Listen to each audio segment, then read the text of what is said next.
Hey everybody, welcome back to the channel. So I'm actually on my way home from the Chrysler Carlisle Nationals right now and had an awesome time out there catching up with fellow Mopar fans, seeing some incredible rides, and talking shop with a ton of passionate people. But on the drive back, I actually came across a report from the Automotive News that caught my attention, and I figured it was worth jumping on here to talk about. Dodge is officially hitting the pause button on the production of the 2026 Hornet compact crossover, and the reason, Stellantis says, is they're reassessing the impact of U.S. tariff policies, specifically the 25% import tax that hits vehicles built outside the U.S., just like the Hornet. So for those of you who may not know, the Hornet is actually built in Naples, Italy. It shares its platform with the Alfa Romeo Tonale and first hit the market in 2023. Dodge gave it both a turbocharged gas 4-cylinder engine and a plug-in hybrid option, and aimed it squarely at folks who wanted something a little more aggressive in the compact SUV space. Now, it was never meant to be a volume leader like the Toyota RAV4 or even the Honda CR-V. Even Tim Kuniskis, who at the time was leading Dodge, basically said straight up that the Hornet wouldn't sell in massive numbers, but it could carve out a niche with people who wanted something different. It's what attracted those million-plus buyers that most attracted us. This audience is looking for price, value, and fuel economy. You can binge read the surveys from these customers, and you won't see a single mention of fun to drive, power, or can you even imagine vehicle image? For Dodge, we liked what we didn't see in the segment-wide buys. Because for a brand that's been built on stuffing horsepower and attitude into otherwise stodgy segments, we saw an opportunity to add performance and personality to a segment defined by efficiency and practicality. It just seemed like the perfect little politically correct community for Dodge to come in and disrupt it and rile it up.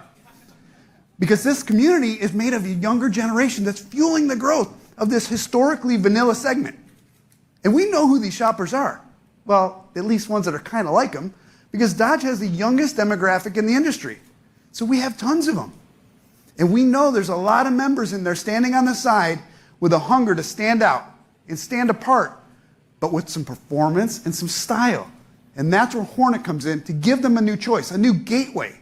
A statement to fill that void with powertrain options, especially for that younger shopper looking to stand out with an electrified vehicle. And for a while, it actually looked like it might happen. Dodge sold basically over 20,000 Hornets in the U.S. during 2024, its first full year on the market, but things started to slide this year. In the first half of 2025, sales dropped over 50%, and in Q2 it was even worse with only 1,539 units that moved in that 3-month stretch, so that's a pretty steep drop-off. So now Stellantis is stepping back and rethinking the Hornet's future, and it's not just the Hornet that's getting hit. We know that Dodge cut back its base RT trim on the new Charger Daytona for 2026. So it makes it even more difficult because Dodge has a limited lineup going into 2026. So basically, if you're looking for a Hornet GT, that model starts at just under $32,000, and that includes destination and comes with the 2-liter Hurricane 4 turbocharged engine and standard all-wheel drive. And honestly, it's been one of the more affordable performance-focused crossovers in the lineup. But the truth is, a lot of folks didn't feel like it had enough of that classic Dodge DNA. With no U.S. production and tariffs making the whole thing harder to justify financially, Stellantis hasn't announced when or if the Hornet production will resume. Basically, they could move it to North America, try to work around the tariffs, or just scale back with the whole program. So yeah, if you're basically thinking about picking up a Hornet, now might be the time to make a move because its future is definitely up in the air. So let me know what you think in the comments. Are you surprised by this? Do you think Dodge should keep the Hornet around or cut their losses and just move on? So until the next video, I'll see you guys later. Bye. Now, the Brotherhood knows, you guys all know, if we got a GT and we got an RT carrying the weight of the sales volume, that frees us up to have some fun, right? To have a halo, to have a model that focuses more on hitting performance numbers than sales numbers. That's a Hornet that goes like this. Yep, this is what it is. And you probably, if you were watching close, spotted it in the opening video. This is the Hornet GLH from Direct Connection and my new best little friend. This thing is a blast. Straight from Direct Connection with an increased performance stage kit, lowering kit, and dual exhaust. And of course, for those of you in the know, the GLH badging.